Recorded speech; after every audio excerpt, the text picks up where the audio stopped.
I have compared every single game in Squid Game and Alice in Borderland to find out which death game is deadlier. To measure the deadliness of each series, I have compared every game using 3 metrics: how difficult the game is, how brutal it is, and how likely it is that you will be killed. And this is what I have found out.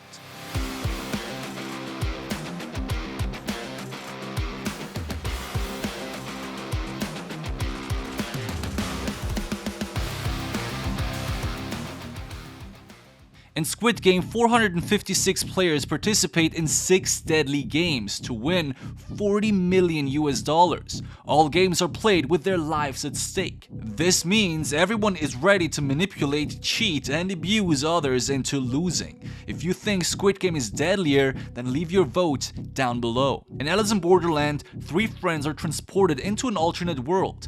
They need to participate in various death games to survive. If they refuse, they will be killed. Other than in Squid Game though, different games pop up in different locations, and you can participate as you wish. But once you have entered the game, you must play until the end. If you lose or try to escape, a laser will shoot from the sky and punctuate your brain like a pop-up math exam at school on a Monday morning. Which is insane, just like the insanely cool 600 champions that you can play in Raid Shadow Legends. Raid Shadow Legends is an epic mobile game that lets you beat down villains like how the beat channels beat down on movie characters, and now, newly arrived, has the Hydra. If you have ever dreamed of chopping off the heads of ancient super dragons born in Greek mythology, then this is your chance. Whether be it the insane, poisonous spitting head of Blight that hides inside a cloud of gas, or the buff-stealing head of Mischief that steals your buffs like your school bully stole your lunch money, this new raid super boss will try to beat you down. And if those 2 heads weren't enough, then the head of Wrath, the ultimate damage dealer with his insane attacks, certainly will. There is also the head of Decay that causes your healing spells to damage your party instead, and the terrifying head of Torment that debuffs you, like a bad motivational speaker sort of. And if that wasn't enough, the head of Suffering will make you wish you have entered the battle with Simple instead. That's right, Raid is also giving away the super limited edition champion to every player in the game, the esport legend Simple. That's right, between now and the 28th of January, this champ is yours to grab for free. All you have to do is log into the game for 7 days straight. There has never been a better time to get started, and if you use my link in the description or scan my QR code, you will get a free starter pack worth almost $30. We're talking the free champion Vergus, 200k in silver, 1 energy refill, and 1 XP boost. Plus, 1 ancient shard so you can summon an awesome new champion as soon as you get in-game. All of your rewards will sit inside of your inbox after 30 days. To profit off this massive end of the year deal, click on our link in the description or use the QR code on screen. Game number 1. The first games that are played are Red Light, Green Light in Squid Game and Dead or Alive in Alice in Borderland. In Squid Game, 255 players are killed, making it one of the deadliest games ever. As players need to reach the finish line as fast as possible, they need to stop moving whenever the charming puppet with the big head turns around. If you move while the puppet has turned, or if you fail to reach the finish line within 13 minutes, you are shot dead. Players can push others, hide themselves behind them, or if you are a total asshole, stray sand into other people's eyes.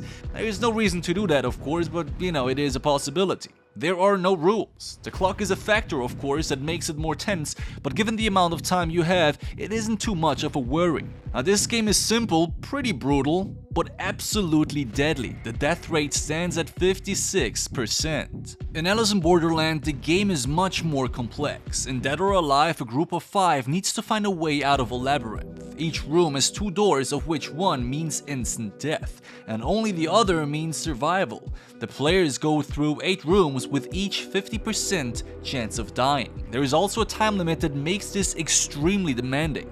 In the first room, it's 2 minutes, in the second 1 minute and 50 seconds, and the third 1 minute and 40 seconds, until eventually only 50 seconds in the very last room.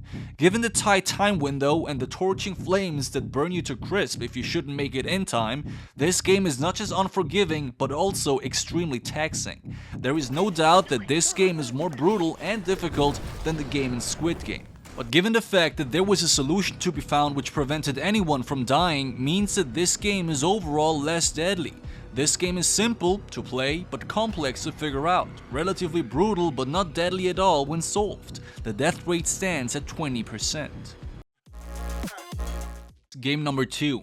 The second game in Squid Game is Honeycomb, the most difficult and frustrating game in the whole series. Each participant receives a fragile cookie with a printed shape on it. To win, they must find a way to cut out the shape without breaking the comb or the cookie. The only tool they have is a needle. Failure to do so within 10 minutes results in being shot. Bang bang. But given the technique to drown the cookie in spit and therefore making it wet like a, that's right, rainy day makes it much less fragile, meaning this challenge is not as difficult as it seems if you figured it out. Given the fact that there are no opponents you must challenge other than your own mind and a generous clock of 10 minutes, this game isn't very brutal, although being shot because you failed to manipulate a cookie to form an umbrella is kind of crazy. Now this game is relatively simple when figured out, not very brutal in terms of competition, but very deadly as 79 players have been killed in this round. The death rate thus stands at 42%. Fun bonus fact, the strategy to make the cookie wet was a strategy that Hwang Dong-hyuk, the creator of Squid Game, has followed himself when he played this as a kid. That is also the reason why he is still alive. Licking cookies compared to the second game in Alice in Borderland is child's play, pun intended. The second game in Alice in Borderland is called Tag. 13 players must find the safe zone, which is located inside an apartment which is hidden somewhere among at least 200 fake ones. They have only 20 minutes time and at the same time must escape a tagger. But the tagger isn't a kid trying to grab your grown-ass ass chasing you, but a horse mask wearing psychopath armed with a freaking Uzi. Now, I don't know about y'all, but this is as terrifying as it can get. If all of that isn't enough though, if they don't win the game within 20 minutes, a huge explosion will rip them to shreds. 20 minutes, well over 200 apartments to check, a chasing horse mask wearing tagger that shoots first and then asks questions. Yeah, I think this game is one of the sickest, most brutal death games ever played. The death rate stands at the whooping 66.6%. The third game in Squid Game is arguably one of the best in the series. 8 groups, each with 10 members, have to play a tug war against each other. Whoever loses the tug falls and clashes onto the floor. Meaning 4 games are played, each with 2 groups participating, and only half of all participants will survive. Now what makes this game especially brutal is the fact that the falling height isn't very high. There is a good chance that you will survive with significant injury, making your death the slowest and most painful death in the whole series. Now this makes this game one of the most brutal death games ever, and the fact that you will be burned afterwards, even if you happen to survive, supports this pretty solidly. However, from a difficulty perspective, my opinion is split. What do you think? Now the game is very simple and the rules very straightforward, but as those who have watched the show know, there is a lot of strategy involved, which makes it more interesting and complex at the same time. The death rate stands at a solid 50%, making it, in true Squid Game fashion, a very deadly game. Game number 3 in Alice in Borderland is the most brutal game in the whole series and comparable to the next one in Squid Game. The game is played with 4 players. Every person must wear an AR headset, including a collar around the neck. Every headset is fitted with an eye tracker, and the time frame for the game stands at 15 minutes. One of the group is the wolf, the other 3 are lambs. Whoever is the wolf after 15 minutes survives. Every lamb's collar on the other hand will explode, giving the surrounding a nice new paint job. To spice up the game even further, every player can choose a weapon at the start of the game, because killing is absolutely allowed. In this game though, the wolf is the one being chased. Whenever the wolf makes eye contact with the lamb will become the new wolf. And if all of that isn't brutal enough, because you probably participate with your friends, the headsets are all linked together with a high fidelity sound system, meaning every fight that breaks out and every scream that is let loose will ring in the inside of your head as if this happened to you. The rules in this game are very simple, the execution though incredibly difficult, especially if you have chosen to play with your friends. The death rate stands at an incredible 75%, making this game one of the most brutal and most deadly games ever played. Just like the last game in Alice, the next game in Squid Game is all about betrayal. This game is arguably the most heartbreaking game of the franchise. The rules are straightforward. The game starts with two players having to team up, without knowing what the game will be. Then every player receives a pouch containing 10 marbles.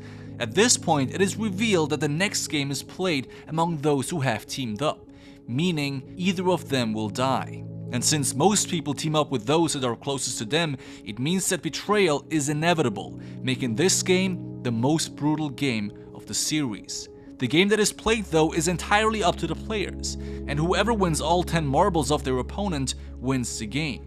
The clock sits at 30 minutes and everything but violence is allowed. This game caused many beloved characters to depart from the series, and caused me to cut some onions to cover up my soft side, because I haven't sobbed like that ever since the end of Anohana. This game was very simple in its nature, but a solid 10 out of 10 in brutality. Death rate stands at 50%. The next game in Alice in Borderlands is called Distance. This is one of the best games in the whole series, with a beautiful twist at the end. Now 5 players must reach the goal within 120 minutes. A counter measures every step taken, and there is just one way to go. There is no competition and no need to beat anything but your own mind. The task is to get to the goal, but where is the goal? Well, it's a very simple game that seemingly tests your endurance. Upon arriving at the end of the highway though, the characters realize that this wasn't what they were supposed to do. In fact, their counter that started at 0 now stands at 7,000, which implies that they have indeed widened the gap between them and the goal. Now a huge water flooding would sweep them away whenever the timer reaches 0, and the bus in which all of them have started would have been the safest place to be at. Now, if they had walked back a few meters at the beginning of the game, they would have seen a massive graffiti on the other side of the bus, indicating that there is literally nothing more to do than to wait for 2 hours to pass. Thus, this game is by far the easiest to win. It also does not involve any brutality, at least if we skip the part where a panther has killed a player, but that wasn't part of the actual game. But if you want to see what happened, there you go. You're welcome. And so, I conclude a death rate of 0%.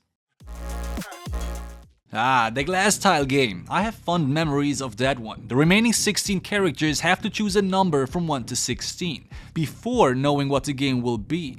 The game they will have to play is the glass tile game. Yep, all 16 characters must walk across a bridge made from 36 glass tiles, meaning 18 rows, each containing 2 tiles.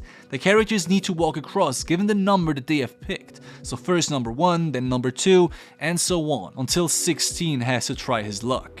One tile out of every row will break upon contact. The other can withstand 2 people at once. This means a 50% chance of dying 18 times. The chance that the first to try survives this game is pretty much a 0. It stands at a depressing 1 in 262,144. Call it bad luck. According to the math my friends at Medium.com were kind enough to do for me, thanks guys, we can assume that 9 players are necessary on average to clear that passage. In Squid Game, however, only 3 survive, meaning 13 die, giving a death rate of an insane 81.25%. If you want the detailed math behind it, I have linked the website in the description. The difficulty is hard to measure in this game. The success rate is purely based on which number you've chosen, and the fact that you can statistically calculate the likelihood of your survival is an extremely brutal and depressing aspect of this game. The death rate stands at 80%, making it the deadliest game of the whole series. Can the next Alice in Borderland game outratio this? Let's see. This game is called Lightbulb. The question that needs to be answered to survive is, which switch turns on this light bulb? 3 rules are given. First, only one switch of A, B, or Z can turn on the light. Second, you can only flip a switch once while the door is open. Every other time the door must be closed. And thirdly, if the door is closed, you can flip the switches as much as you like and as freely as you want. Now for a fun challenge, stop the video and try to figure it out yourself. For those of you who succeeded, great job, and for those who just want to enjoy the show, here is what happens next. So, the 7 players are locked inside this room where the water level rises. Multiple electric endpoints hang from the ceiling, electrocuting anyone who touches them, or is in the water once they make contact with it. Clearly, in this game, it's either a 0% death ratio or a 100% death ratio. This game is very complex and requires straight-up thinking. Thinking while you are slowly being drowned, only to be shocked to death before. This makes this game very difficult and challenging. However, given the instant death and the teamwork rather than competition, proves that this game is just mildly brutal in comparison. The solution is to either flip switch A, B or C while the door is closed. Then wait for as long as you can. Open the door, flip one of the other two switches, see if the light turns on, and if not, touch the light bulb to see how hot it is. If it's cold, the switch you have left out so far is the right answer. If the bulb is hot, it was the first switch you have flipped. And if the light is on, then of course the switch that you've just flipped is the right answer. Now in this game, switch A was the right solution, and the death rate unnecessarily stands at 14.2%. The final game in Squid Game is also called Squid Game. You guys know. Two teams must compete, a defending team and an attacking team. The attacking team tries to reach the specified field at the end of the playing field, while the defending team tries to prevent that from happening. To make things more complicated and difficult, there are rules in place to make sure everything goes according to plan. Now you see, according to Hwang Dong-hyuk, the creator of Squid Game, this game was very popular among South Korean children in the 70s and 80s. Out of all games he used to play when he was a kid, and based these games in here in this series on them, this game was the most physically brutal one. And he wasn't lying. The rules are quickly abandoned and it quickly deteriorates into a 1 versus 1 deathmatch, alright. And considering that both these characters were best friends before, makes this pretty sick. This makes me honestly wonder what would have happened if multiple people made it to this stage, because we know this was possible. Would they have played the game according to the rules, or would it turn into an all versus all manslaughter? Possibly, right? And so, of course, this is a solid 10 out of 10 brutality game in which you literally have to kill with your own hands. The death rate stands at around 50% as you either get killed or kill others instead. In terms of difficulty though, well, I guess that is a rather subjective question. If you made it to this stage and have to fight your childhood best friend though, how would you have solved this problem? Would you have surrendered, convinced your friend to abolish the game, or would you have charged forward like Maximus? Now, before we conclude this video, let's have a look at the final game of Alice in Borderland. This game is called Witch Hunt. As the name suggests, one person, precisely the one who has killed Momoka here, is chosen to be the witch. This game involves 224 players, and the objective is to find that person and burn him or her in the fire of judgment. The time limit is set to 2 hours, after which, if the witch hasn't been found and burned, everyone dies. Well, death games can't get more deadly than this, can they? Of course, reason is not something humans can engage in easily in life-threatening situations, and so this game, just like in Squid Game, very quickly turns into a mass manslaughter where everyone becomes a vicious murderer. There is no doubt that this deserves a flat 10 out of 10 in brutality. The insane plot twist towards the end indicates that this game was incredibly difficult as well, as it turns out that Momoka, the killed character, has committed suicide and thus became the witch herself. Meaning, this game could have been solved without shedding any blood. But given the unknown, but probably insanely high number of people having died here, I assume a death rate of 70%, making this the most difficult game with one of the highest death rates in the series. So, which series is deadlier, Squid Game or Alice in Borderland? Well, to make it short, Alice in Borderland is the clear winner. Here is the complete conclusion for those of you who want to know the details. So, the total points that we have given are the following. Squid Game has received an overall 65 points out of 120, with 49 points for brutality and 16 for difficulty. Alice in Borderland, on the other hand, has racked up a solid 80 out of 120 points, with 39.5 given for brutality and 40.5 points given for difficulty. The overall death rate of Squid Game, though, is higher, with a massive 55% likelihood that you will not make it, versus Alice in Borderland's average death rate of an acceptable 41%. Therefore, although it was a very close match, Alice in Borderlands is definitely the deadlier series. Because if there were hundreds of players participating in these games, the death rate would be much higher, because clearly the difficulty of these games far exceeded the ones of Squid Game. And there you have it. If you disagree? Leave a comment with your suggestions and fight yourselves in a deadly comment deathmatch like those people do on Twitter. With that said, I hope you have enjoyed this video as much as we had creating it. And with that, I wish you an awesome rest of your day and or night. Peace out and binge another one.